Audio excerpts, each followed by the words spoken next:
Tem um assunto preocupando muita gente, que é essa história aí do Tribunal de Contas da União e o pé de meia. Quem tem pé de meia está preocupado em não receber mais, quem gosta do governo está preocupado em acontecer alguma coisa com Lula, e quem é da oposição está todo animado, achando que agora vai conseguir finalmente o impeachment. Pois é, vamos entender essa história? Vem comigo que eu te explico. Seguinte, Tribunal de Contas da União bloqueia por unanimidade 6 bilhões do pé de meia após reportagens do UOL. Sim, após reportagens do UOL. É importante essa informação e você vai entender a partir de agora. Por quê? Como é que essa história começou? Essa história começou em outubro do ano passado, com essa reportagem aqui, ó. Governo dribla Congresso e orçamento para dar mesada, entre aspas, a estudantes. Reportagem da Andresa Matais e do Eduardo Militão. A Andresa Matais é essa moça que está aparecendo na imagem aqui, né? Agora ela trabalha no UOL, nem sempre. Ela era editora de política do Estadão, um dos jornais mais reacionários do Brasil. Mas vamos entender, por que eu estou te mostrando de quem é a Andresa Matais? Porque a gente precisa entender quem acusa, quais são as intenções, os objetivos, os históricos de vida, para a gente concluir se a gente leva ou não a sério esse tipo de denúncia. Então vamos lá. Quem é a Andresa Matais? A Andresa Matais fez essa matéria e depois, alguns dias depois, ela fez uma outra matéria. O governo criou orçamento paralelo para o pé de meia, aponta relatório do Tribunal de Contas da União. Por quê? Porque a partir da primeira matéria, que é aquela anterior, o TCU abriu uma apuração, a área técnica começou a analisar os documentos e aí concluiu que o governo teria chegado a um orçamento paralelo. E aí isso vai para os ministros do Tribunal de Contas da União, eles têm que votar. Tem um relator, sempre que tem tribunal, o Tribunal de Contas da União, é importante deixar claro, ele não é um tribunal da justiça, tá? Ele é um órgão do Congresso Nacional, ele faz parte do poder legislativo. O Tribunal de Contas da União, ele verifica as contas públicas, tá? Então ele não é justiça, embora o ministro chama ministro, igualzinho do STF, do STJ, embora tenha nome de tribunal, ele não faz parte do Poder Judiciário. Só tem esse nome, tá? Mas ele pertence aos deputados. Inclusive, os ministros, praticamente todos mesmo, são políticos. Eram deputados, eram senadores, aí cansaram dessa vida de ficar disputando voto, fizeram lá as relações no Congresso, pô, me indica para o Tribunal de Contas da União, porque o emprego é vitalício, o salário é igual de ministro do Supremo Tribunal Federal, né? O cara nunca vai sair de lá, não sei quando completar a idade de aposentadoria. Tudo muito parecido com o Poder Judiciário, só que não é do Poder Judiciário. E aí a área técnica fez essa conclusão, a reportagem de novo da Andresa Matais, dando sequência. Quem é Andresa Matais? Dama das fake news, Andresa Matais tem histórico de acusações falsas contra o presidente Lula, segundo essa reportagem aí do Brasil 247. O que acontece? Essa mulher andou fazendo umas reportagens quando ela trabalhava no Estadão. Ela era editora do Estadão em Brasília. Ela tinha lá, todos os repórteres em Brasília eram subordinados a ela. Ela era chefe do escritório do Estadão em Brasília. No passado, ela trabalhou muito tempo lá. No passado, ela fez 2 reportagens que apresentavam assim acusações super graves contra o Lula e que não deram em nada, porque não tinham nada. Sim, ela fez uma reportagem dizendo que o Lula vendeu uma medida provisória para ajudar a indústria automotiva, que um lobista foi lá, convenceu a galera ligada ao Lula, supostamente poderia até ter levado grana, propina, tal, para emitir uma medida provisória de redução de impostos. Olha só a denúncia grave. Ela publicou isso no Estadão. Isso gerou o quê? Uma investigação no Ministério Público e gerou um processo judicial contra o Lula. Demorou 2 anos esse processo. Lula ficou lá, réu. Podia ter sido condenado e preso. Qual foi a conclusão desse processo? Não tem nada. Essa acusação aí não tem nenhuma base na realidade. O processo foi arquivado, só fez barulho, só fez espuma na imprensa, todo mundo comentou isso na época e não era nada. Era, não sei dizer, não vou dizer que é mentira, porque alguém passou essa informação para ela e ela foi lá e ó, mandou bala. Porém, essa informação não condizia com a verdade. Por quê? Porque o Lula foi inocentado. O processo foi arquivado por absoluta falta de alguma relação com a verdade. Depois, em 2015, já era governo Dilma, quando comprou aqueles caças da Força Aérea, os Gripen, né? A Andresa Matais publicou uma outra matéria no Estadão dizendo, de novo, que algum lobista tinha ajudado o governo a escolher os caças Gripen, os caças da Suécia, né? E aí, mais uma vez, aquela insinuação, aquela coisa que fica no ar de que alguém pagou propina para o Brasil escolher esses aviões. E aí, de novo, caiu na conta de quem? Da Dilma, que era presidente? Não, caiu na conta do Lula. Porque o Lula que começou a negociar os aviões, a Dilma só concluiu. De novo, Foi aberta uma investigação, um processo. Esse durou bem mais, durou 5 anos esse processo. E qual foi o resultado desse processo? Arquivado, de novo, porque não tinha nenhuma noção de realidade nessa acusação, de que os Estados Unidos, o Brasil comprou aviões porque alguém fez lobby, pagou alguma propina e o governo então escolheu os aviões daquele cara que estava fazendo lobby. Papo furado, de novo, mais uma matéria da Andresa Matais que não tinha nenhum sentido na realidade.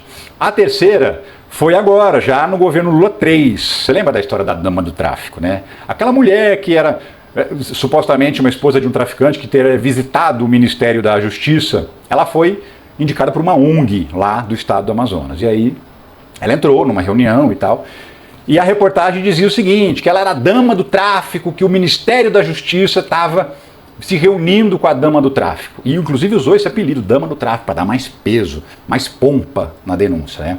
E aí o que acontece? Jornalistas do próprio site do Estadão, exclusivo, reportagem da revista Fórum, denúncia ao MPT, o Ministério Público do Trabalho de Brasília, relata armação do Estadão no caso Dama do Tráfico.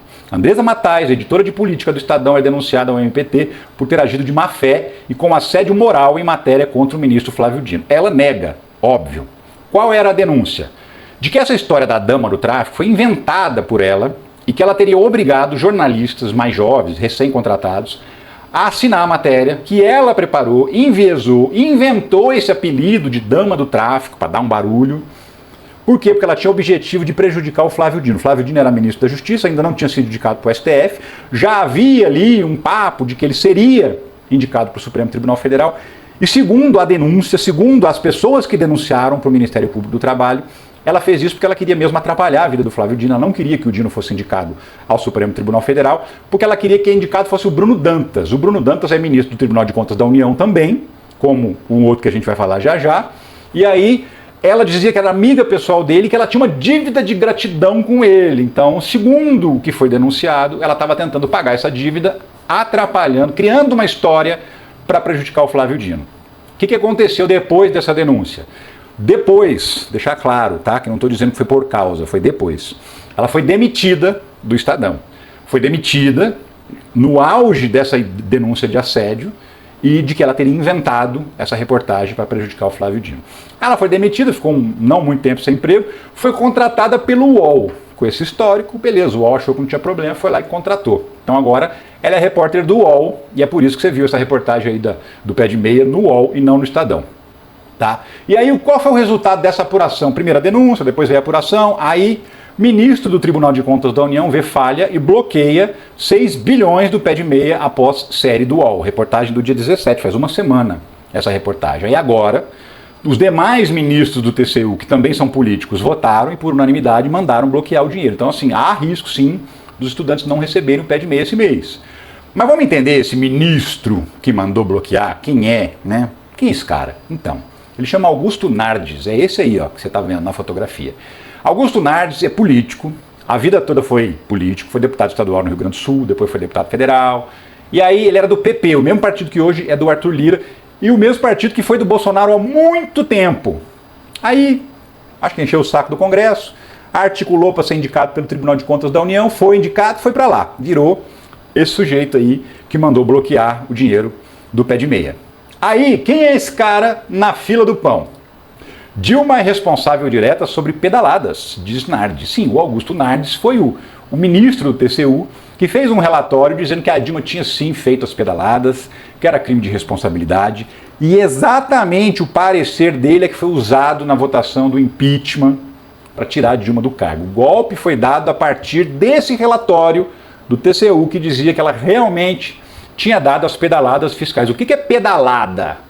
Pedalada fiscal é o seguinte, é você atrasar um pagamento de um mês para o outro, por exemplo, quando vira o ano, né, que aí vira o orçamento, ou você repassar o dinheiro. No caso, o que tinha acontecido especificamente com a Dilma? O governo passa dinheiro para a Caixa Federal paga os benefícios, tipo Bolsa Família, essas coisas, Vale Gás e tudo mais. O que a Dilma fez? A Dilma atrasou um mês o repasse para a Caixa e a Caixa pagou para receber depois do governo. Isso foi a pedalada, ou seja, para garantir o pagamento do programa social, dinheiro que põe comida na mesa das pessoas mais pobres, a Dilma só fez um atraso de dias no pagamento para a Caixa Econômica Federal. Prejuízo para os cofres públicos, zero. mas naquela época não interessava, né? Eles tinham que ter um motivo para derrubar a Dilma, e aí o motivo foi esse parecer dado pelo Augusto Nardes. E aí passou um ano, nem um ano, passou um pouquinho menos de um ano. Perícia conclui que Dilma não participou de pedaladas fiscais. Sim, a defesa da Dilma falou para o próprio Senado, e ó que o Senado também estava cheio de opositor, ó. A área técnica do Senado analisa aí para ver se eu realmente fiz as pedaladas. A área técnica do Senado analisou toda a documentação e falou não, a Dilma não participou das pedaladas. Tanto é verdade que a Dilma nunca respondeu um processo na justiça por causa das pedaladas. Ela nunca foi condenada por nada. A Dilma é totalmente ficha limpa. Completamente ficha limpa. Não tem um processo de corrupção, de algum tipo de desvio. Nada. Nada. Inclusive esse caso. Só serviu para o impeachment mesmo. Né? E aí, então, o cara deu um parecer assim, enviesado, será? Esse é o Augusto Nardes. Vamos saber mais sobre esse caso. Agora, em 2022, depois que o Bolsonaro perdeu a eleição para o Lula, vazou um áudio do Augusto Nardes. O ministro do Tribunal de Contas da União faz insinuações de golpe militar a empresários do agronegócio. Ele mandou um áudio dizendo, olha, os militares estão se organizando na caserna, já vai vir bomba aí. Avisando os caras, ó, vai ter golpe. Aí esse áudio vazou, pegou mal pra caramba, ele pediu afastamento durante um tempo do Tribunal de Contas da União para esperar a poeira baixar, porque é só isso que esses caras fazem, né? Baixa a poeira, ele volta, tá tudo bem. E isso aconteceu, baixou a poeira, pararam de falar nisso, ele voltou a trabalhar no Tribunal de Contas da União, não sofreu nenhuma punição, nada que o valha, só ficou mesmo no papo golpista, deixaram, assim. Então, assim, tá claro que é um bolsonarista, tá claro que ele ajudou a dar o golpe na Dilma com o parecer que ele fez do Tribunal de Contas da União, e está claro que ele queria que tivesse sido feito um golpe militar agora nas eleições de 2022. Tentaram e ele, inclusive, estava ali ó, falando com os empresários do agro, ó, vai dar golpe. Tá? E aí, para encerrar, quem é Augusto Nardes? Matéria do site De Olho nos Ruralistas, Observatório do Agronegócio no Brasil. Família Nardes ganhou do governo Bolsonaro alvarás para explorar diamantes. Sim, olha a fotografia dos dois bonitos aqui, Augusto Nardes e Jair Bolsonaro. Sim, são amigos, são próximos. Estamos falando de um ministro bolsonarista, político, que não é neutro, não é isento, não é independente, ele tem partido político no coração, ele não é mais filiado a nenhum partido político, porque não pode. Depois que o cara vira ministro, ele tem que se desfiliar da política. Mas ele sempre foi filiado a partidos políticos, exerceu cargos políticos na direita e agora tem se comportado como se fosse realmente um extremista de direita, foi além, tá? Então esse é Augusto Nardes, que do Bolsonaro ganhou, a família dele, né, eles têm lá uma mineradora, a família dele ganhou o direito de explorar diamantes, acho que se não me engano no Piauí, Monte Alegre do Piauí. E aí, esse é o cara que está dizendo que o Lula cometeu irregularidade no pé de meia. E aí, óbvio, né? Oposição quer o impeachment de Lula por irregularidades no pé de meia. Vou explicar que irregularidade é essa, tá? Isso é importante também. O que o Tribunal de Contas da União identificou, ou diz que identificou? Seguinte, qual que é o dinheiro do pé de meia? O dinheiro do pé de meia foi um dinheiro que o governo aprovou no Congresso Nacional, vou até tirar essa coisa da tela aqui. Ele aprovou no Congresso Nacional uma verba de 20 bilhões de reais para pagar o pé de meia. O que é o pé de meia? O estudante da escola pública recebe R$200 por mês, que fica depositado numa poupança. Quando ele terminar os estudos, ele consegue sacar. Então ele recebe pela matrícula, recebe mensalidade, e se ele completar o ano inteiro, ele também recebe uma grana. Somando tudo, por exemplo, o ensino médio inteiro, quando ele sai do ensino médio, ele consegue juntar mais de R$9 mil. Aí ele saca tudo no final. É uma maneira desse cara ter grana para poder, sei lá, começar a vida numa outra cidade, se ele for fazer faculdade fora. É um pé de meia, um incentivo para o estudante não sair da escola. Não é legal esse programa? Inclusive esse programa, ele foi promessa de campanha e ele também é uma iniciativa da Tabata Amaral, temos que dizer isso também. Tá? Ela é uma das autoras da lei do pé de meia. E aí, assim, o governo corre risco, segundo gostaria a oposição, de cair, porque ele paga mesada para estudante não sair da escola. Esse é o crime do governo Lula. Então, como eu disse para você aqui, oposição quer impeachment de Lula por irregularidades no pé de meia. A Damares soltou essa, a Damares da Goiabeira. Todos os indícios caminham para configurar uma pedalada fiscal e que o Congresso precisa cumprir o seu dever constitucional. Na opinião dela, qual é o dever constitucional? Derrubar o Lula, meter o impeachment lá e tirar ele do cargo. Deixa o Alckmin assumir. Então, só tenho que lembrar a Damares e Companhia Limitada que o Temer legalizou a pedalada. Pois é, primeiro derruba a Dilma. Aí assim que ele assumiu, olha que cara de pau, 2 dias após o impeachment, o governo Temer sanciona a lei que autoriza pedaladas fiscais. Sim, então assim, o Fernando Henrique fez pedalada, deu nada. O Lula fez pedalada, deu nada. A Dilma fez pedalada, não, mas como a gente quer tirar a Dilma, agora vai valer, então vamos tirar. Aí acabou o governo Dilma, porque ela foi derrubada do cargo, assume o Temer, 2 dias depois, pedalada não é mais crime. Então assim, se a pedalada não é mais crime, né, gente? Então já começa por aí, né? Agora, o que fez o governo? Esse dinheiro do pé de meia, ele é depositado num fundo. Você imagina o seguinte, você tem várias contas bancárias diferentes, sei lá, 5 contas bancárias. Com uma conta bancária você paga a prestação da casa, a prestação do carro, a conta de água, luz, telefone e tal. Uma outra poupança, por exemplo, você fez separada para pagar a educação do seu filho. Uma terceira poupança separada você fez, sei lá, para você se aposentar tranquilo. Outra poupança você fez para pagar a sua saúde. E aí você escolhe de onde vai tirar o dinheiro, porque você já determinou, né? Essa poupança aqui específica é da educação dos meus filhos. Então toda vez que você vai precisar comprar um material escolar, pagar uma mensalidade, é dali que você tira o dinheiro. Exatamente igual funciona o governo. Ele tem o dinheiro do orçamento geral e existem fundos, existem poupanças separadas onde o dinheiro é depositado para determinados programas. O governo aprovou uma lei no Congresso Nacional, direitinho, autorizando o governo a depositar um dinheiro num desses fundos e usar esse dinheiro para pagar o pé de meia. E aí o que estão alegando? Que além do Congresso ter autorizado o governo a colocar o dinheiro dentro do fundo, o Congresso também teria, na avaliação dessas pessoas que estão acusando, que autorizar a tirar o dinheiro do fundo. Então, estou te autorizando a colocar o dinheiro na poupança para pagar a escola, mas eu não estou te autorizando a sacar o dinheiro de lá. Essa é a maluquice. Então, assim, isso que está acontecendo. Estão alegando que o governo tirou dinheiro de um local para pagar o pé de meia e que esse local não tinha autorização para sacar o dinheiro. Tinha autorização só para colocar, não tinha para tirar. Então, para que criar o pé de meia e depositar o dinheiro num fundo se não for para sacar e distribuir para os estudantes beneficiados? Não faz o menor sentido. Mas é isso que está pegando. É uma mera questão contábil. O dinheiro é do governo, se ele estivesse na poupança 1, 2, 3, 4, 5, era do governo do mesmo jeito. Só que, ele tirou dessa caixinha aqui, não tirou dessa caixinha aqui. É isso que eles estão falando. E é esse o grande motivo, segundo a oposição, para arranjar um impeachment para cima do Lula. Enfim, o que eu acho que vai acontecer? Sinceramente, nada. É muito espuma, muito barulho, e vai continuar tendo barulho. Agora, eu não vejo credibilidade nem na denúncia, nem nos denunciantes e nem em quem apurou, porque claramente a gente está falando de pessoas que têm histórico de interesse anti-PT. Tanto a jornalista quanto o ministro do Tribunal de Contas da União. Pode ser tudo verdade? Pode. E se for tudo verdade, aí é motivo para impeachment? Também não. Também não. Quem é que vai tirar um presidente cujo único motivo para tirá-lo é ele estava pagando mesada para os estudantes não sair da escola? Um incentivo para as pessoas continuarem estudando. E não é qualquer pessoa, não, é gente pobre, gente que recebe Bolsa Família. Para você ter uma ideia, cada estudante recebe R$200 por mês e ele nem pode sacar, só pode sacar no fim.